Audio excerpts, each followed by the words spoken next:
Hoje, dando sequência na nossa série Até os Confins da Terra, nós vamos nos debruçar sobre o texto de Atos dos Apóstolos, capítulo 16. E nós faremos a leitura do versículo 11 ao versículo 15. Do 11 ao 15, se você puder, abra na sua Bíblia e acompanhe a leitura comigo.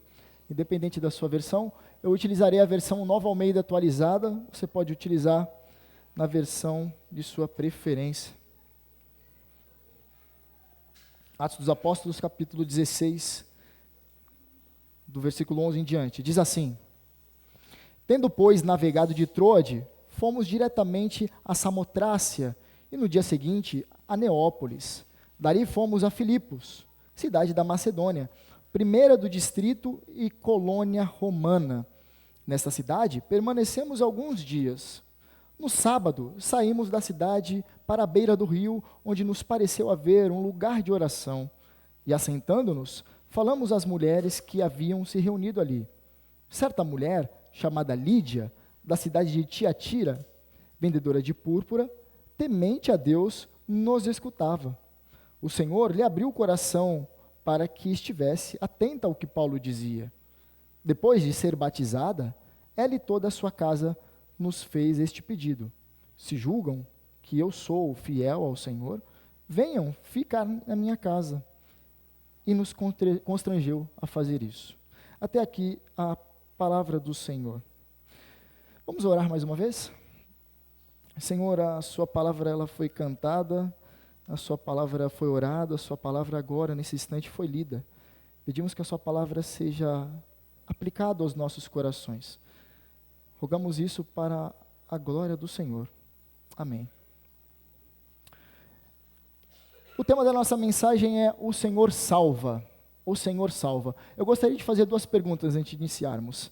Você se recorda da história da sua conversão? O André aí. Você se recorda no momento onde você percebeu que houve conversão de fato na sua vida? No primeiro momento que você se entristeceu por causa de um pecado, você se recorda disso? Vou falar aqui uma experiência própria. Eu trabalhava em um lugar onde era o Concais, conhecido aqui no Porto de Santos. E há pouco tempo eu havia me convertido. E ali nós brincávamos muito o tempo todo. E algumas brincadeiras que eram impróprias para cristãos. E aí, após a minha conversão, no momento do dia eu falei: opa, peraí, essa brincadeira eu não posso entrar. Essa brincadeira aqui eu não posso. E comecei a perceber que eu falei: tem algo aqui me impedindo de fazer certos tipos de brincadeiras. E aí eu pensei: eu acho que converti mesmo, hein? Eu acho que o Senhor habita em mim mesmo. Eu acho que o Espírito Santo tem trabalhado no meu coração. Você se recorda no momento onde você se entristeceu pela primeira vez por um pecado cometido? Busque na sua memória. Isso é muito bom para nós, para a nossa edificação. Lembrarmos o momento da nossa conversão e o momento quando nós percebemos que realmente fomos convertidos.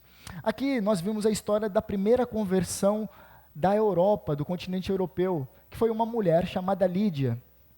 E eu gostaria de seguir nos versículos a seguir, versículo 11 até o 15, observando a vida dessa mulher e como nós podemos observar como o Senhor salva. O Senhor salva, esse é o tema da mensagem.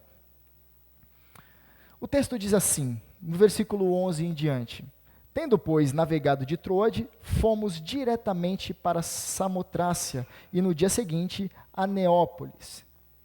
Dali fomos a Filipos, cidade da Macedônia, primeira do distrito e colônia romana. Nessa cidade permanecemos alguns dias. Você deve se recordar do contexto. Nós vimos na semana passada que Paulo estava decidido, junto com seus companheiros da segunda viagem missionária, estavam decididos a ir para a Ásia. Só que o Espírito Santo não permitiu que eles fossem para a Ásia. Então Paulo tem uma visão de um homem pedindo ajuda, vindo da região da Macedônia, que é a região onde fica a cidade de Filipos. E ali, no mesmo instante, imediatamente, eles partiram rumo à Macedônia. Eu gostaria de extrair algumas lições algumas informações importantes desse contexto aqui. Primeiro, Paulo ele diz que fomos navegando de Troade, e ele está falando aqui de uma região portuária, e aqui eu coloquei o fomos destacado porque, olha que interessante, quem é o autor do livro de Atos? Atos é Lucas. Até então nós não vemos Lucas sendo mencionado.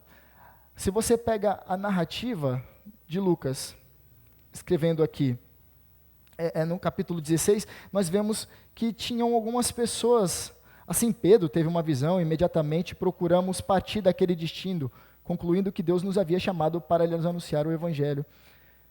Quando ele coloca, o autor ele está se incluindo, Lucas está se incluindo agora na narrativa. Então aqui nós temos 4 personagens já, nós temos Pedro, Silas, nós temos Timóteo e agora Lucas. Lucas ele não fala, cheguei na história, ele simplesmente começa a escrever. A partir daqui, navegando de Troade, fomos. Então nós percebemos que existe mais um personagem aqui, Lucas agora está presente. Até então foi tudo uma pesquisa acurada que ele diz que fez. Mas a partir desse momento, ele está inserido na história, ele é testemunho ocular dos ocorridos. Então ele diz que nós fomos de Troade diretamente para Samotrácia e no dia seguinte a Neápolis, que é tudo região portuária. Eles estão tentando chegar na região de Filipos, então ele está indo pela região onde que há portos. Dali fomos a Filipos, cidade da Macedônia. E aqui nós temos a primeira informação importante. Que cidade essa era Filipos? Filipos foi conquistada pelo pai de Alexandre o Grande, Filipe II, e por isso recebeu o nome de Filipos. A região era cheia de minas de ouro, e o que fazia daquela cidade uma cidade muito rica. E eu coloquei alguns desenhos aqui para te localizar. Nós temos então uma cidade que é macedônica, só que também ela é primeira do distrito da colônia romana. O que vai acontecer? Alexandre o Grande, após o seu curto império, o Império Macedônio, ele vai perdendo o território para os romanos. E os romanos tomam Filipos como agora uma colônia romana. E por que Lucas ele vai escrever assim? Fomos a Filipos, cidade da Macedônia, primeira do distrito e colônia romana. Porque está falando o seguinte, é uma cidade abastada, é uma cidade onde que teve e possivelmente teria ainda muitas pessoas com condições financeiras altas, muitas posses, e também, como primeira cidade do distrito e colônia romana, ela gozava dos mesmos direitos de Roma. Então, os romanos eles tinham direitos especiais para aqueles que eram considerados romanos, mas aqueles que eram parte do distrito ou colônia romana, eles também gozavam dos mesmos direitos dos romanos. Então, nós percebemos na cidade de Filipos uma forte influência da cultura greco-romana. E ele diz, Lucas, que nesta cidade permanecemos alguns dias. E aí nós finalmente entramos no texto aqui, para a gente ter uma ideia após esse panorama contextual. No sábado, saímos da cidade para a beira do rio, onde nos pareceu haver um lugar de oração. E assentamo-nos, falamos às mulheres que haviam se reunido ali. Vamos observar uma coisa muito interessante. Eles saem no dia do Senhor dos judeus. Muito possivelmente não tinham muitos judeus, mas provavelmente os judeus vão se reunir no dia do Senhor deles no sábado. Então eles saem no sábado, após passar alguns dias, a gente não sabe quantos dias eles ficaram ali, possivelmente não semanas, mas dias mesmo, talvez tenham chegado na segunda, possivelmente, e eles falam que no sábado, então eles estão marcando aqui, saímos da cidade para a beira do rio, onde pareceu haver um lugar de oração. Então eles estão percorrendo, muito possivelmente, o lugar de oração ficava próximo a um rio por conta da manutenção, da limpeza do local. É o que alguns comentaristas dizem. E assentando-nos, falamos às mulheres que haviam se reunido ali. Aqui é interessante, por estar somente mulheres reunidas ali. Como eu disse, era uma colônia romana, e durante essa época aqui, o imperador era Cláudio. Cláudio, o imperador, ele ficou sabendo que em Roma estava tendo muitas discussões entre os judeus e os cristãos, por conta de um tal de Crestos, que é Cristo. Então, os historiadores antigos dos primeiros séculos vão dizer que houve houve uma expulsão dos judeus. O imperador Cláudio, ele vai assinar um decreto para que todos os judeus eles fossem expulsos da cidade de Roma para acabar com essa bandalheira, com essa bagunça, com essas discussões, com essas brigas, com essas encrencas. E aqui é muito curioso que, possivelmente, a cidade de Filipos, por ser a primeira do distrito, seguiu o mesmo decreto, assim, expulsando grande parte dos judeus. E aí permaneceram mulheres, porque quem lideravam as sinagogas eram os homens, mas ali algumas mulheres permaneceram. E aqui está escrito que, assentando-nos, falamos às mulheres que haviam se reunido ali. Meus queridos, eu gostaria de extrair já uma primeira lição aqui. O Senhor nos salva por meio da pregação do Evangelho. É o Senhor que nos salva pela pregação do Evangelho. Olha que interessante, o Senhor, ele estabeleceu para a sua igreja avançar a pregação do Evangelho. Então, o que acontece nos dias de hoje? Há muitas igrejas que elas abandonaram a pregação do Evangelho. Alguns pensam que a conversão das pessoas virão por meio de filmes e de séries, por meio de teatros, por meio de danças proféticas. Algumas pessoas acreditam que a salvação virá por meio de entretenimento, de adivinhações, de show de luzes, de fumaça. Algumas pessoas acreditam, as mídias, até algumas igrejas acreditam que o assistencialismo é uma forma de evangelização, é uma forma de fazer com que as pessoas sejam salvas. E de forma alguma nós vemos isso nas Escrituras. Na verdade, quando nós vemos nas Escrituras, é sempre por meio da pregação do Evangelho que as pessoas alcançam salvação. Eu disse que algumas igrejas estão fazendo essas coisas, algumas igrejas estão abandonando a pregação fiel da palavra de Deus, estão aderindo a esses tipos de métodos, ao pragmatismo.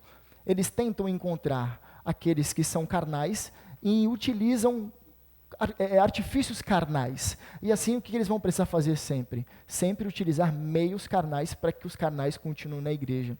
E assim a igreja não busca mais alcançar pessoas espirituais por meio da pregação de Deus, pela pregação do Evangelho que é espiritual. A pregação do Evangelho é necessária e única forma de nós conhecermos o plano da redenção. Nós podemos olhar para a natureza e podemos observar que existe um Criador, isso é revelação natural. Agora, para a nossa salvação, nós precisamos ter contato com o conteúdo da palavra inspirada de Deus. E não há nenhum outro tipo de meio. É curioso quando nós vemos que algumas pessoas até defendem, poxa, mas talvez será que um filme não seria a melhor forma de alcançar alguém? Nós temos filmes maravilhosos hoje em dia, filmes cristãos. Esse não é um meio eficaz de alcançar pessoas? Não, meus irmãos. Paulo, eu tenho certeza que conhecia muito bem os atores que eram chamados de hipócritas por causa da máscara que utilizavam no período grego, no período onde que o forte da cultura grega era o teatro. Então Paulo podia muito bem, imagine Paulo, Silas, Barnabé e qualquer outro tipo de Lucas Vamos imaginar alguns apóstolos eles encenando, vamos cada um pegar uma máscara e vamos mostrar como que foi o plano da salvação. De forma alguma aconteceu assim. A forma sempre foi através da pregação do Evangelho, através da proclamação das verdades eternas. Mas eu falei que as igrejas estão assim, mas há também crentes que não evangelizam mais. Olha, em 2019, saiu uma pesquisa pela Lifeway, uma organização de pesquisa americana, e ela apontou que em 2019, 55% dos cristãos que frequentavam a igreja uma vez por mês disseram não ter falado de Cristo para ninguém nos últimos 6 meses. 55% dos crentes que congregavam em 2019 nas igrejas americanas disseram que não pregavam o evangelho para alguém há 6 meses.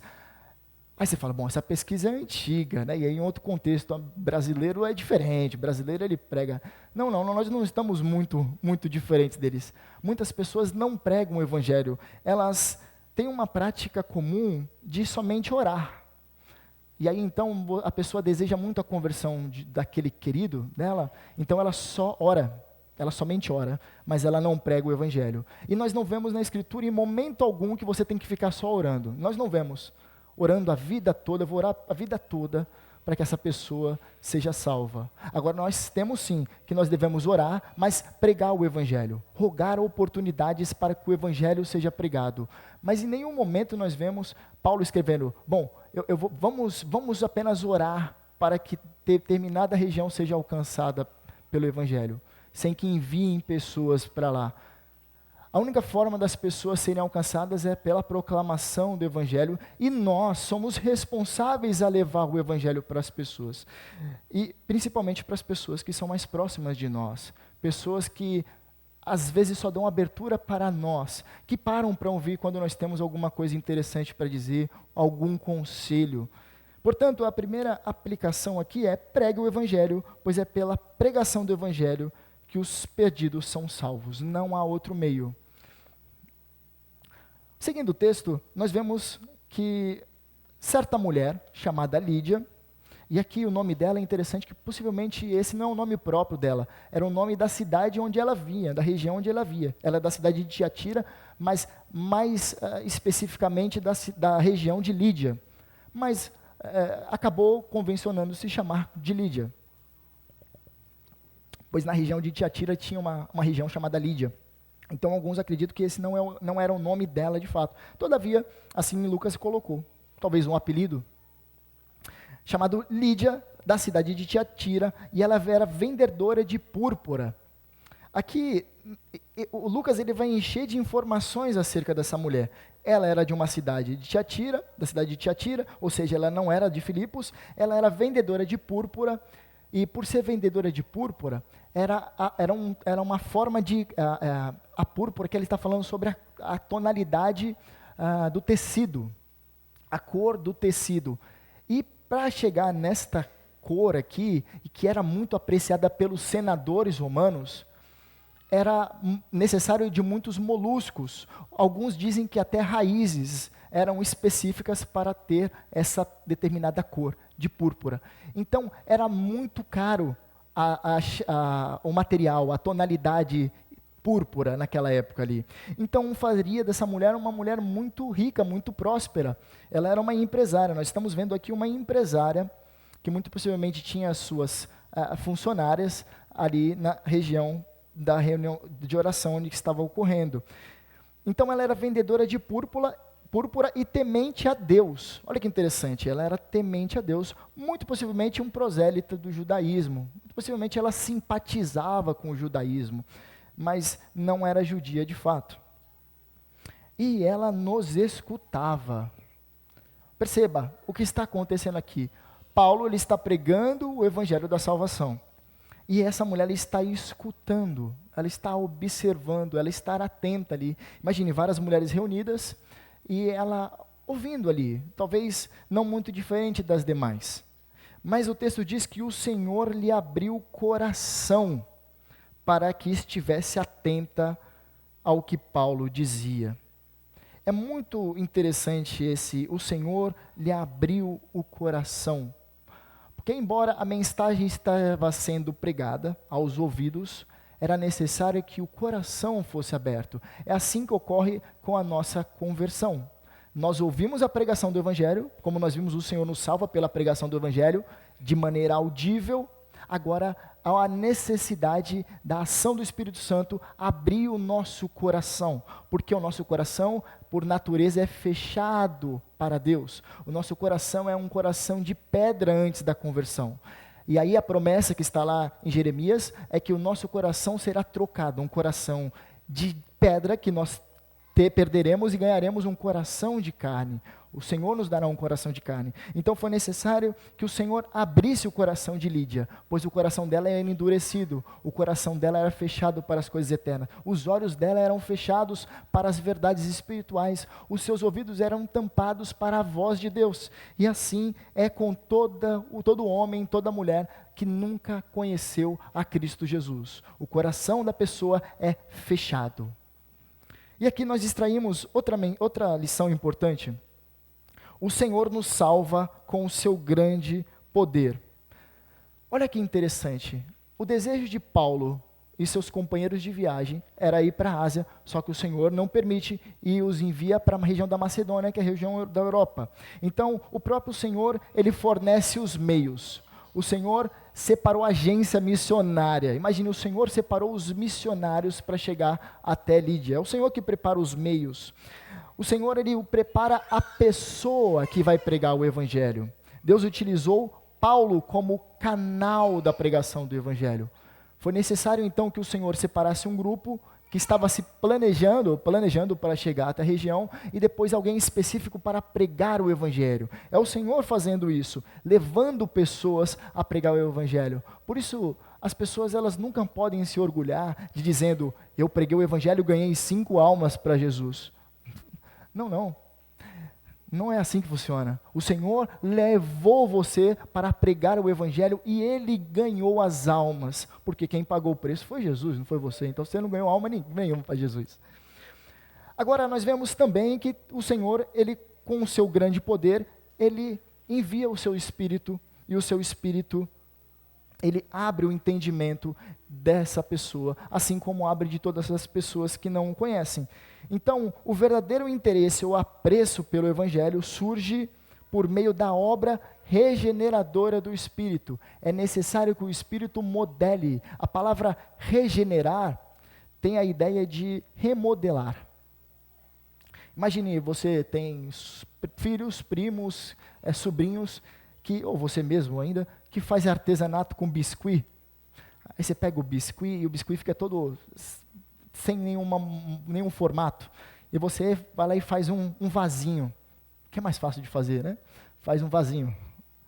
E aí você quer remodelar, dá para fazer outro formato. Então você vai modificar aquilo ali, vai fazer agora talvez uma cobrinha, que é fácil também, né? Estou usando elementos fáceis aqui.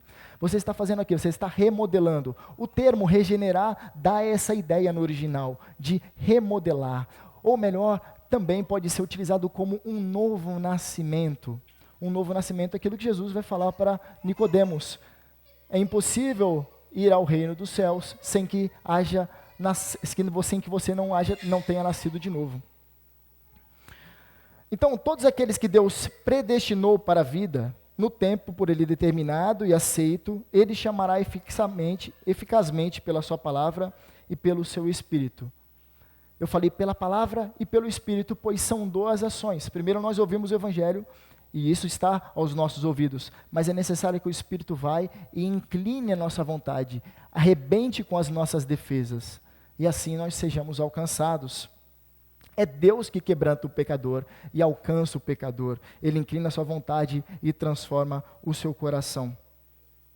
Meus irmãos, nessa segunda aplicação, eu gostaria de dizer que você deve confiar no poder de Deus, pois Ele salva e preordena todos os meios para esse fim. Deus, quando Ele quer salvar alguém, Ele não somente Ele tem esse desejo, Ele pretende, ou Ele escreveu, antes da fundação do mundo, te predestinando para a salvação. Mas para você ser salvo, Ele articulou vários e vários meios para que você fosse salvo. Eu falei no comecinho, se você se recorda, qual foi o momento que você foi convertido. E aí você busca na sua memória, alguém te levou para a igreja? Ah não, Caio, eu não foi na igreja, eu peguei um panfleto na rua e li. Olha que interessante, o Senhor, Ele então fez com que alguém tivesse o desejo de fornecer panfletos e entregar panfletos na rua. Alguém confeccionou aquele panfleto e você foi alcançado. O Senhor cuidou dos meios para te alcançar. Ah não, foi através de um amigo que era cristão, e ele pregou o Evangelho para mim, e estou até hoje nos caminhos do Senhor. Olha, Deus usou aquela pessoa para pregar o Evangelho para você. Deus, então, quando Ele quer converter alguém, Ele prepara todos os meios para a conversão. Ele salva com o seu grande poder. E o que eu queria trazer um conselho. Algumas pessoas têm medo de pregar o Evangelho. Algumas pessoas se sentem incapacitadas de pregar o Evangelho porque elas têm medo de que a pessoa para quem ela for pregar, a pessoa faça perguntas que ela não saiba responder. E a pessoa fica travada. Poxa, e se ela me perguntar aquilo ali que eu não sei, hein?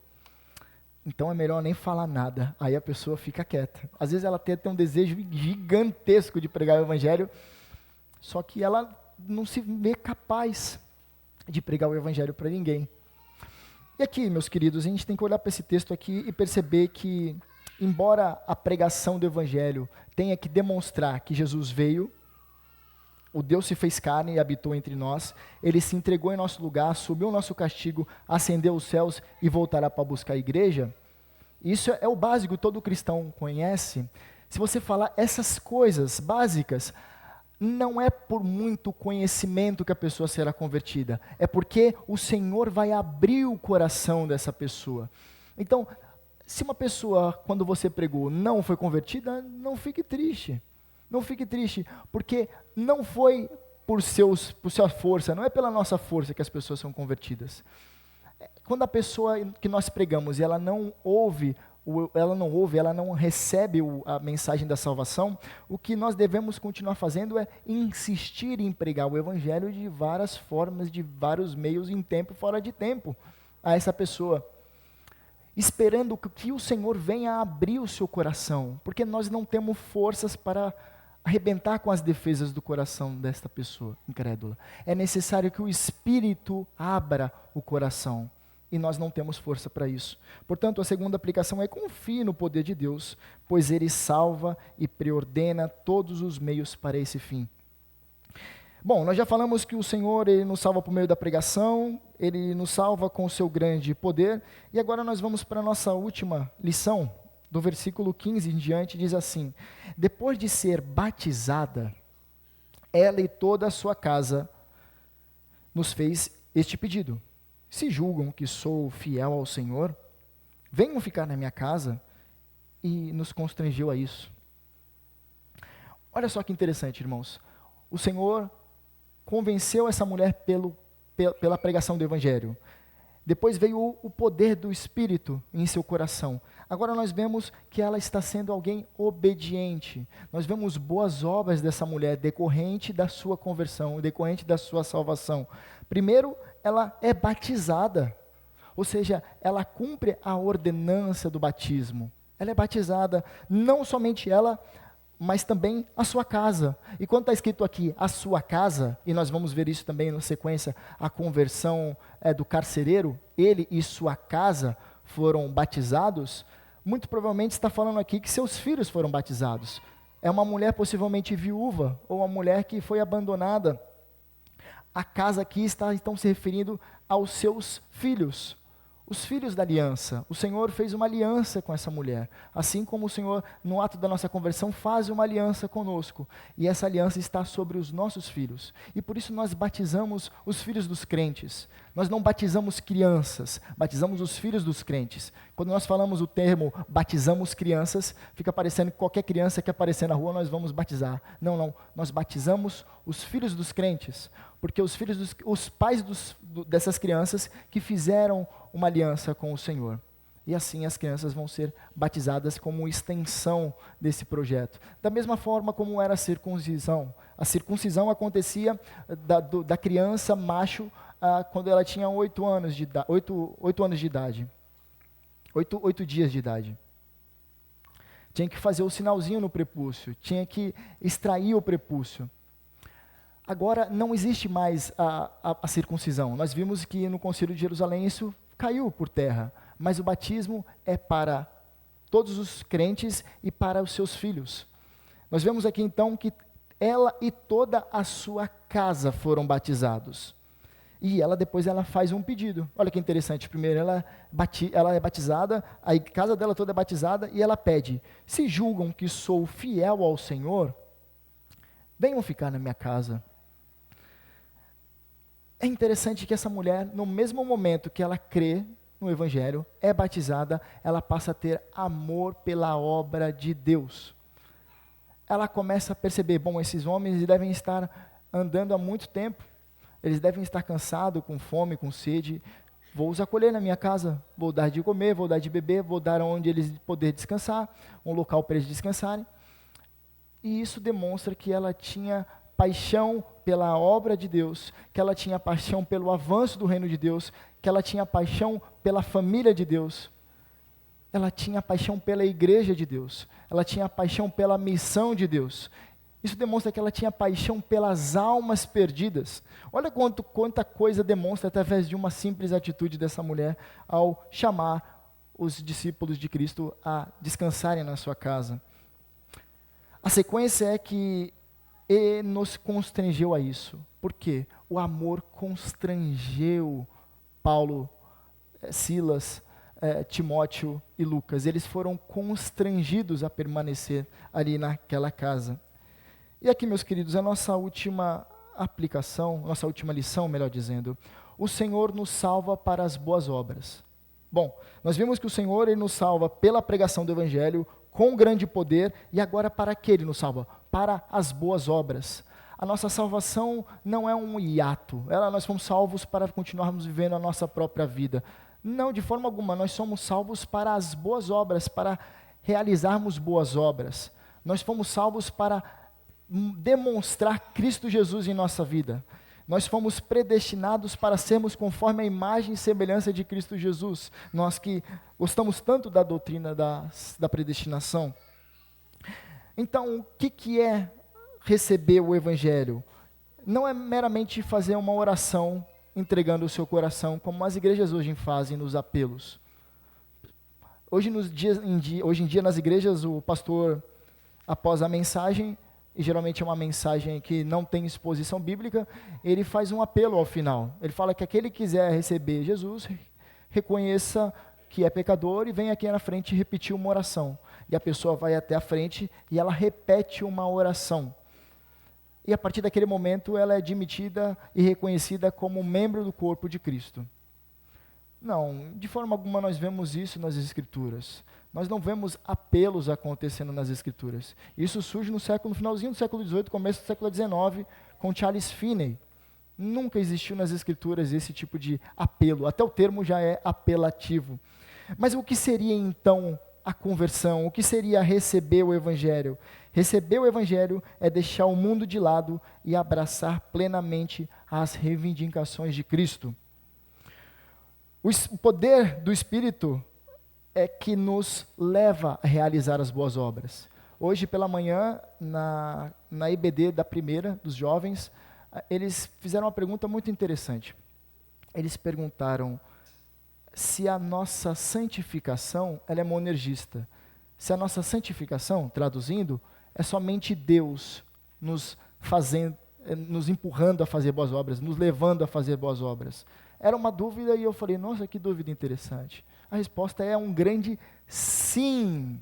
Sim, a nossa santificação, as nossas boas obras, somente é possível porque o Deus, do nosso Deus, Ele nos impulsiona a realizar as boas obras. Caso contrário, nós não conseguiríamos. É impossível nós fazermos boas obras que agradem a Deus. Por isso nós precisamos da capacitação do Espírito Santo.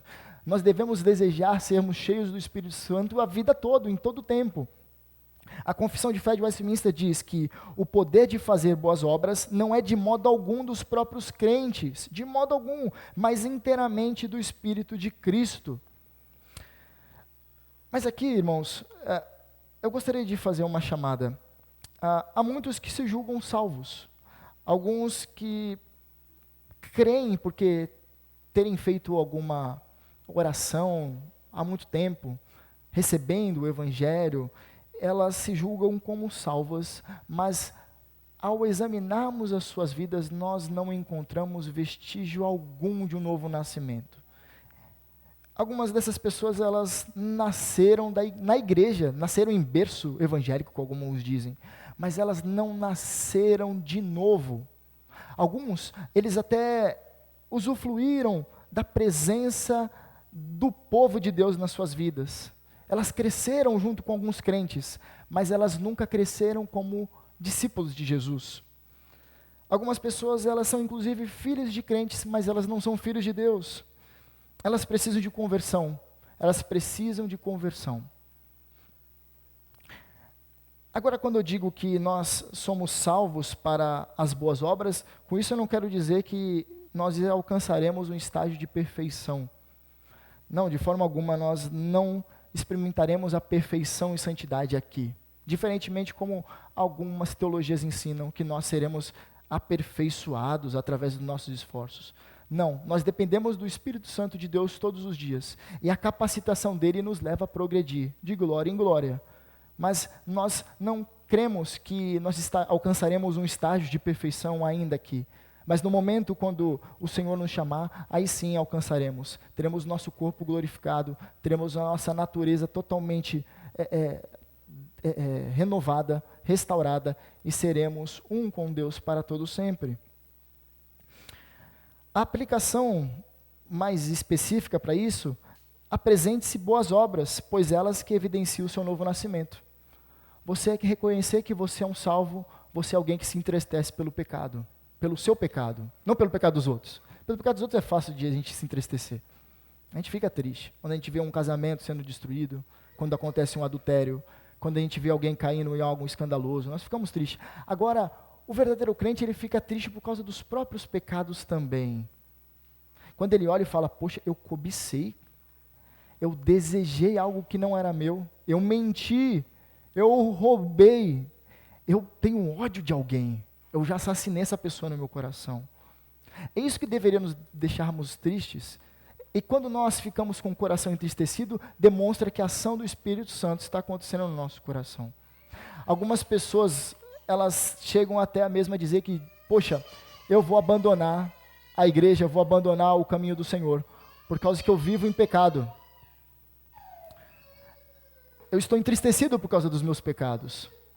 Eu falo, que novidade maravilhosa. E a pessoa olha e fala, o quê?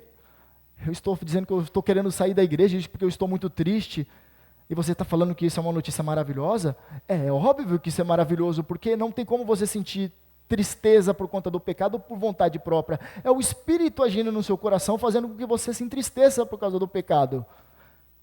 Mas, meus irmãos, quanto mais tempo nós caminhamos com Cristo, e levando uma vida de mediocridade, e digo, entenda, mediocridade aqui como uma vida mediana, de piedade, de devoção, nós passamos até a nossa mente cauterizada ao pecado. Nós passamos a pecar e não sentir mais tristeza. E aí, às vezes, nós batemos no peito e falamos, eu sou crente há tanto tempo já, eu estou satisfeito, eu errei nisso aqui, mas não tem problema, isso aí acontece mesmo, eu não preciso consertar nada, eu sou salvo, eu fiz uma oração lá atrás. Nós devemos rogar por essa tristeza bendita. Nós devemos rogar pela essa tristeza bendita que faz nós nos entristecer com os nossos pecados. É uma tristeza bendita que nos leva a nos arrepender diante de Deus. Agora, triste mesmo, é quando você não sente mais nenhum tipo de dor ao pecar. Isso aqui é muito lamentável. Portanto, queridos, apresente boas obras, pois elas evidenciam a nossa salvação. E por fim, eu gostaria de falar um conselho aos pais. Eu gostaria de fazer a leitura da confissão. Olha o que a confissão de fé diz. Os crentes podem, de diversos modos, ter a sua segurança da salvação abalada, cair em algum pecado especial que fira a consciência e entristeça o Espírito Santo, cedendo às tentações e até andar em trevas por algum tempo.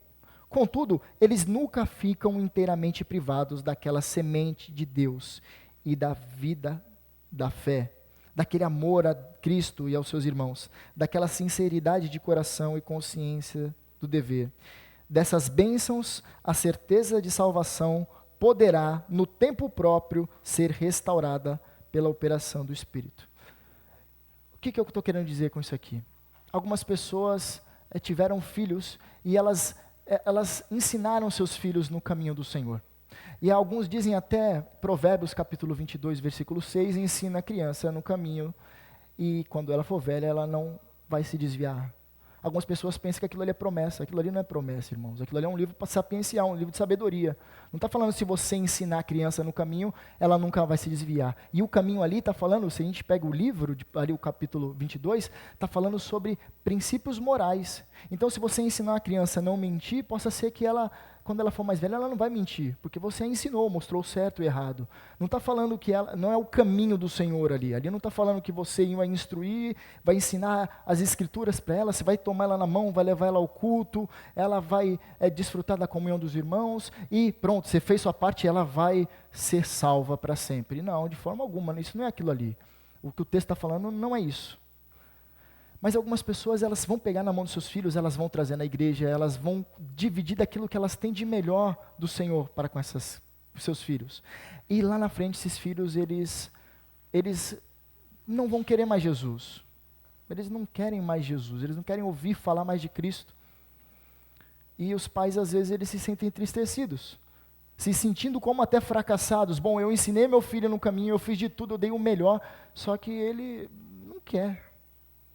Olha que interessante que o texto diz aqui, que nós vimos na confissão. Os crentes podem, de diversos modos, ter uma segurança da salvação abalada. Eles podem ter a salvação abalada. Eu estou falando assim aqui para os filhos. Ter a sua segurança de salvação abalada, cair em algum pecado especial que tira a consciência e entristece o espírito. Pode acontecer tudo isso, qualquer crente está sujeito a isso. Cedendo às tentações e até andar em trevas por algum tempo. Contudo, eles nunca ficam inteiramente privados daquela semente de Deus. Há uma semente que você plantou, e você tem que continuar orando, porque essa semente venha desabrochar no tempo certo. E no tempo certo ela vai vir. Seu filho ou a sua filha vai vir. Não perca as esperanças que seu filho ou a sua filha se tornará um homem ou uma mulher de Deus. Ainda há tempo. Continue orando e continue pregando o evangelho, insistindo, inculcando nos ouvidos deles e em seus corações. Pois no momento certo a operação do Espírito Santo restaurará a essa pessoa. Eu disse isso para filhos, mas isso pode ser aplicado para um amigo, para um irmão, para um primo, para um vizinho. Você tem uma pessoa muito querida, você pregou e você viu que essa pessoa se desviou do caminho. Eu tenho tantos amigos que se desviaram do caminho, e quando eu olho, eu fico entristecido, obviamente, mas eu continuo orando, e sempre que eu os encontro, eu sou aquele chato que vai chegar e vai falar sobre a mensagem da cruz. Eu vou lembrar, e aí sente saudade? Aquele crente chato, sabe? Eu não estou nem aí que eles acham que não sejam chatos, eu estou interessado com a salvação deles. Se for para ser taxado como chato, é melhor do que ser taxado como alguém que é negligente, e que compactua com a perdição deles. Então é melhor que nós sejamos aqueles que insistamos na salvação dos nossos queridos. Então, resumindo, meus queridos, o Evangelho de Cristo nos comissiona a pregar a toda criatura. O Evangelho nos salva, o Senhor nos salva para pregar o Evangelho. O Senhor nos salva com o seu grande poder, e o Senhor nos salva para as boas obras. Em suma, para você gravar a mensagem inteira, o Evangelho de Cristo nos comissiona a pregar a toda criatura, confiando no poder soberano de Deus, em converter pecadores e os transformando em discípulos de Cristo frutíferos. Frutíferos. Essa é a nossa missão. É para isso que o Senhor nos chamou. Ele nos chamou pelo coração, pelos ouvidos, mas também que nós venhamos a permanecer nas boas obras. Amém? Vamos orar? Gostaria que você curvasse a sua fronte. Eu gostaria que você, nesse momento, você orasse pelas pessoas que você quer que sejam salvas. E você já até perdeu a esperança que elas encontrem salvação. Senhor, nós queremos te agradecer pela tua palavra. Como nós podemos aprender com a conversão de Lídia, que o Senhor a alcançou pela pregação do Evangelho, o Senhor abriu o seu coração, isso levou ela a fazer boas obras. Pedimos que o Senhor faça isso conosco também. Se algum de nós que está com o coração cauterizado pelo pecado, que o Senhor dê a bendita tristeza pelo pecado. Senhor, nós queremos pedir pelas pessoas que são nossos queridos, que nós já perdemos a esperança que elas alcancem salvação. Pedimos que o Senhor nos ajude a continuar intercedendo pelo momento oportuno onde nós vamos pregar. E o momento oportuno é todo momento. Pedimos que o Senhor nos capacite, tirando todo o medo quando nós formos pregar o Evangelho, confiando que é o Senhor que abre os corações e não a nossa capacidade de persuasão. Pedimos isso no nome poderoso e santo de Cristo Jesus. Amém. Amém.